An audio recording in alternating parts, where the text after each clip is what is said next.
Welcome to my students. আগে আমি financial reporting and financial statement অ্যানালাইসিসের ভিডিও করেছিলাম। তার কমেন্ট বক্সে অনেকেই চেয়েছে যে স্যার ফিনান্সিয়াল ম্যানেজমেন্টের সাজেশন চাই। সাজেশন জেনারেলি আমি দিই না, তবে as per students request suggestion করতে হল। সাজেশন অ্যাকচুয়ালি আমি ফিনান্সিয়াল ম্যানেজমেন্টের সাজেশন বলবো না, একটা কমপ্লিট গাইডলাইন যাতে তোমরা পরীক্ষাটা ওভারকাম করতে পারো। যেহেতু অফলাইন পরীক্ষা হচ্ছে, অফলাইন তোমরা খুব একটা পরীক্ষা দিওনি, অনলাইনে দিয়েছিলে, তার জন্য করেছি আমি। দেখো কিভাবে তোমাদের দিয়েছি। দেখো suggestion of financial management introduction পার্টে what do you mean by wealth maximization, and when wealth maximization is superior goal of a firm than profit maximization। এই কোয়েশ্চেনটা এখানেও আছে। দেখো খালি জাস্ট ল্যাঙ্গুয়েজ চেঞ্জ করা আছে, what do you mean by value maximization of a firm and how does it differ from profit maximization। তুমি এটার অল্টারনেটিভ কোয়েশ্চেন ভাবতে পারো, জাস্ট ল্যাঙ্গুয়েজটা আলাদা আছে, সেম কোয়েশ্চেন ঠিকভাবে পড়ে নেবে। Difference between profit maximization and wealth maximization. Explain the objective of financial management. What are the broad areas of financial decision making? Comment on the emerging role of the chief financial manager in present business environment, অথবা what will be the role of chief financial manager in crisis of a business organization। তুমি এই কোয়েশ্চেনটা এখানে রিপ্লেসও করে দিতে পারো, কোনো অসুবিধা নেই। তুমি এইটার সেম কোয়েশ্চেন ভাবে, খালি ভাষাটা আলাদা আছে বলে আমি দিয়েছি। এটা ইন্ট্রোডাকশন পার্টে 10 নাম্বার কিন্তু থিওরি পড়বে, এখানে কোনো ম্যাথস তুমি পাবে না, একটা 10 নাম্বারের থিওরি এখান থেকে কমন পাবে, অর্থাৎ তোমাকে এটা করতেই হবে। নেক্সট পার্ট হচ্ছে আমার time value of money. Second part, second চ্যাপ্টারও বলতে পারো তুমি। এখান থেকে একটা 10 নাম্বারের থিওরি এবং কোয়েশ্চেন একসাথে, মানে ম্যাথসও পাবে 5+5, যেখানে তোমাদের অ্যানুইটির অঙ্কগুলো থাকে, প্রেজেন্ট ভ্যালু অফ মানির অঙ্ক থাকে, ঠিক আছে, কিন্তু থিওরিও তার সাথে থাকে। কি থিওরি থাকে? Explain in brief time value of money and the relevance of time value of money concept in financial management. এটা একসাথে। Explain between risk and return, merits and demerits or merits and disadvantage of payback period method in project evaluation. Explain the principal motive of holding cash and how does the financial management making involved in risk return trade off। ভালো question, সালে আসে অনেকবার। এই কোয়েশ্চেনটার সাথে এই কোয়েশ্চেনটা একসাথেও দেয় কোনো কোনো সময়, বা অল্টারনেটিভ করে আলাদা আলাদা দেয়। এছাড়াও state the reason of having time preference of money. ভালো কোয়েশ্চেন, এগুলো পড়ে নেবে। এখান থেকে একটা 5 মার্কসের পাবে, অ্যালং উইথ 5 মার্কস তুমি অঙ্ক পাবে। Cost of capital, next chapter theory part. CAPM model, এটা তোমাদের আমি আগে পড়িয়েছি, ক্লাসেও পড়িয়েছি। And explain its rationality. CAPM মডেলের অ্যাজাম্পশন আছে, ফিচার্স আছে, অ্যালং উইথ সবকটা তুমি পড়ে নেবে। সিএপিএম মডেলের অঙ্ক কোনো কোনো বার দেয় কস্ট অফ ইকুইটি বার করা, ঠিক আছে, বিটা ফ্যাক্টর দিয়ে। Define cost of capital and its significance, explicit cost and implicit cost, future cost, historic cost, define marginal cost, সবকটা কস্টের ডেফিনেশন এখান থেকে পড়ে রাখবে। What do you mean by and short notes on cost of equity, that is KE, cost of debt capital, that is KD।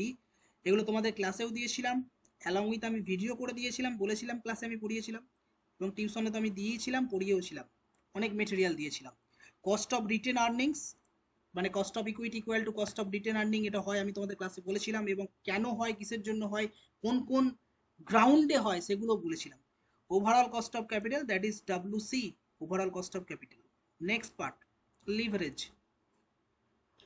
What do you mean by EBIT EPS analysis and explain the importance of financial decision. EBIT EPS analysis theory পড়ে এবং EBI TPS অ্যানালাইসিসের অঙ্কও থাকে, কিন্তু লিভারেজের অঙ্কে কখনো কখনো 10 মার্কসের অঙ্ক দিয়ে দেয়, কখনো কখনো 10 মার্কসের থিওরি দিয়ে দেয়, কোনো অঙ্ক দেয় না। সেই জন্য এটা খুব important. Right short notes on trading on equity, ক্লাসে আমি বলেছিলাম, অন্য যখন আমি চ্যাপ্টার করাচ্ছিলাম ট্রেডিং অন ইকুইটির মানে আমি বলেছিলাম অপটিমাল ক্যাপিটাল স্ট্রাকচার যখন আমি করিয়েছিলাম, কি বলেছিলাম ট্রেডিং অন ইকুইটি মানে কি? That is inject more and more debt capital to your capital structure to increase the EPS, that is on trading on equity, বলেছিলাম, হয়তো মনে পড়বে তোমাদের। এছাড়াও financial management, financial leverage, operating leverage and financial break even point along with cash break even point, financial cash break even point, ওটাও দেখে রাখবে। Next chapter হচ্ছে working capital, capital structure theory, আমি একসাথে মার্চ করে দিয়েছি।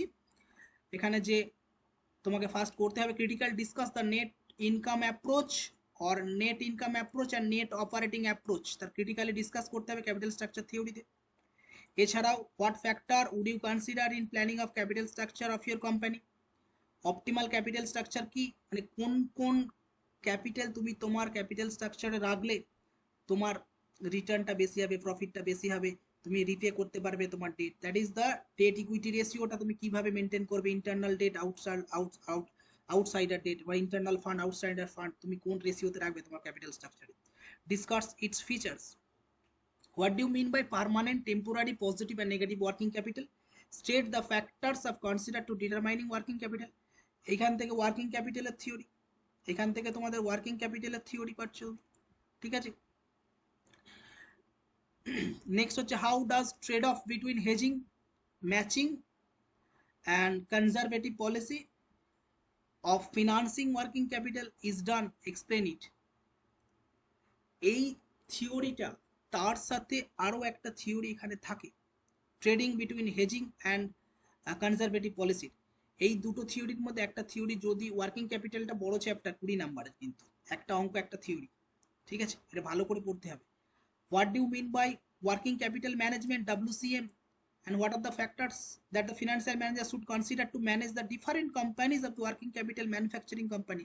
ম্যানুফ্যাকচারিং কোম্পানিতে working capital ম্যানেজমেন্টের সময় ফিনান্স ম্যানেজার কোন কোন পয়েন্টগুলো দেখে সেটা তোমাকে দেখতে হবে।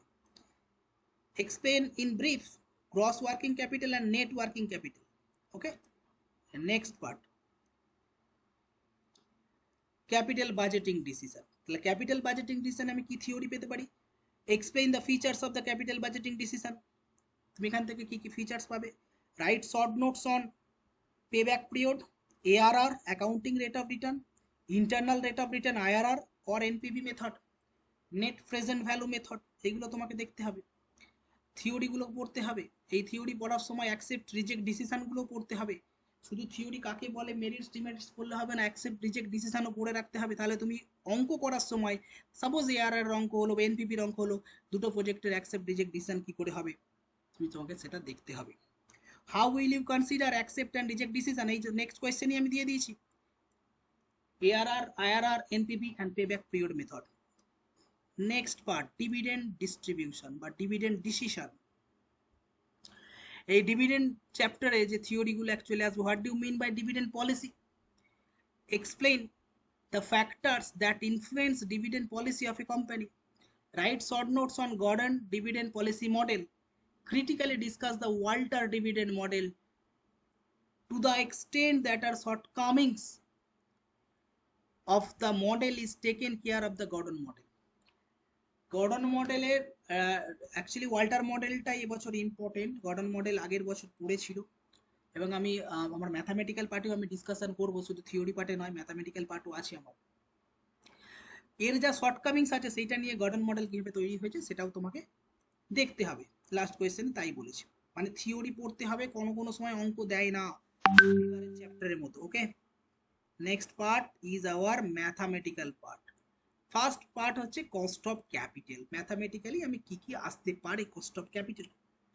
Cost of equity, cost of retained earning, যেটা এখানে আমি দিইনি, তোমরা দেখে নেবে। Cost of equity equal to cost of retained earning, ও এখানে সরি এটা কস্ট অফ রিটেন আর্নিং, তোমার এটা হবে cost of debenture and cost of preference share capital. Okay, next part, calculate the weighted average cost of capital using book value নিয়ে তুমি cost of capital করবে, weighted average, market value নিয়ে করবে, or marginal value নিয়ে করবে। এখানে market ভ্যালুটা আমি বেশি ওয়েটেজ দিচ্ছি, মার্কেট ভ্যালুটা বেশি করে পড়ে যাবে। নেক্সট, লিভারেজে কি কি আমি করব, অঙ্ক, এটা অঙ্কর পার্ট ডিসকাশন করছি। Calculate degree of operating leverage, DOL, degree of combined leverage, DCL, and degree of financial leverage, that is DFL, from various alternative plans। যে অল্টারনেটিভ প্ল্যানস গুলো আছে অঙ্কে, সেখান থেকে DOL, DCL, DFL বার করার তোমায় দেখতে হবে। এর সাথে সাথে EBIT, EPS analysis of various plans এর থেকে যে অঙ্কগুলো আছে সেই অঙ্কগুলো দেখতে হবে। ক্যালকুলেট লিভারেজ, লিভারেজ বার করতে হবে, তার সাথে সাথে EPS বার করার অঙ্ক তোমাকে দেখতে হবে। Calculate the level of EBIT at which EPS would be the same for both plan when corporate tax and dividend tax are given, EBIT EPS বার করতে হবে, সেখানে কিন্তু কর্পোরেট ট্যাক্স এবং ডিভিডেন্ড ট্যাক্সের অঙ্ক দেওয়া আছে, প্রেফারেন্স ডিভিডেন্ড পার্টটাও তোমায় কিন্তু তার সাথে কনসিডার করতে হবে। Next part, calculate the missing figure regarding EBIT, sales, DOL, DFL, DCL, etcetera etcetera. Next part, working capital, একটাই অঙ্ক থাকবে, ক্লাসে আমি যে অঙ্ক করিয়েছিলাম, নেট ওয়ার্কিং ক্যাপিটাল বার করা, that is net working capital অঙ্ক তুমি করবে। ক্যাপিটাল বাজেটিং ডিসিশন কি কি আসতে পারে এখান থেকে, পেব্যাক পিরিয়ডের একটা, calculate payback period and discounted payback period, এই পার্টটা পর্যন্ত একটা অঙ্ক তুমি পাবে। 5 নাম্বারের অঙ্ক পেয়ে যেতে পারো পেব্যাক পিরিয়ডে, শর্ট কোয়েশ্চেনে তোমার পেব্যাক পিরিয়ডের অঙ্ক থাকবে 5 নাম্বারের।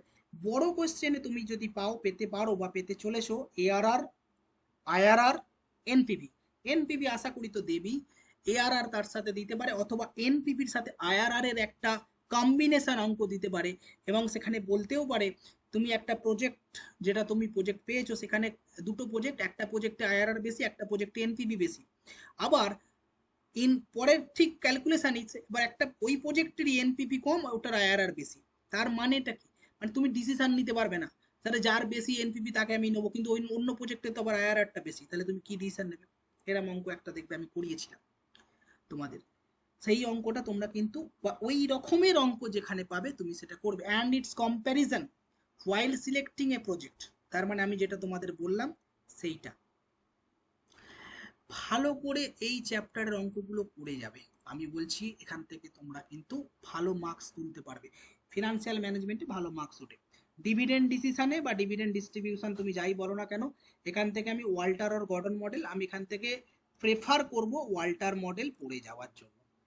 এমএম হাইপোথিসিস তোমাদের চ্যাপ্টারে আমার দেখেছি নেই, অর্থাৎ তোমাদের ওটা পড়ার দরকার নেই, তুমি শুধুমাত্র ওয়াল্টার মডেলটাই ম্যাথামেটিক্যাল পার্টে পড়ে যাবে। থিওরি পার্টে যেটা আমি ডিসকাশন করেছি সেটা থিওরি পার্টে আমি বলে দিয়েছি কি আসবে না আসবে, যদি অঙ্ক কি আসবে। Thank you for watching.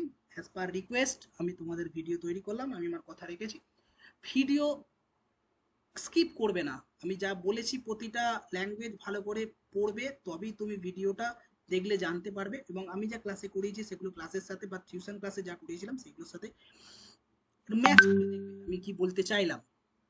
Actually ক্লাসে তো সব পড়ানো যায় না, যেগুলো আমার সিলেবাসে আছে, যেগুলো আমার এতে আছে সেগুলোই পড়িয়েছিলাম, সেই জন্যই আমি বলছি স্কিপ করবে না ভিডিওটা ভালো করে দেখবে, আমি কি বলতে চাইছি সেটা শুনবে, শুনে দেবী অঙ্কগুলো সেগুলোকে করার চেষ্টা করবে। এই যে গাইডলাইন, যেটা সাজেশন অ্যালং উইথ গাইডলাইন, যাতে তোমরা পাস করতে পারো সেই জন্যই এটা তৈরি করে দেওয়া। শুধু এইটা করে গেলে পাস নয়, এটা করলে তুমি ভালো নাম্বার পাবে। এই সাজেশন মানে ওই 10টা প্রশ্ন ছুঁড়ে দিলাম, ওটাকে সাজেশন বলে না, ঠিক আছে, একটা গাইডলাইন তৈরি করতে হবে ছেলেটা যেন সব কিছু পড়তে পারে। ওকে, থ্যাংক ইউ ভেরি মাচ।